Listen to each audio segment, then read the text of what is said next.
என் இயலாமையில் நீ செயல்படுவீர்.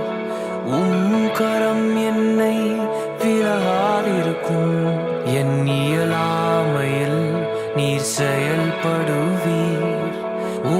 கரம் என்னை விலகாதிருக்கும். மலைகளை பெயர்ப்பீர் என்றார்.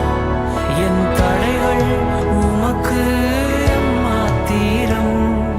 மரித்தோரை எழ செய்தீர் என்றார். என் நோய்கள் உமக்கு மாத்திரம். கிரகிக்க முடியா காரியம் செய்வீர். சர்வஞான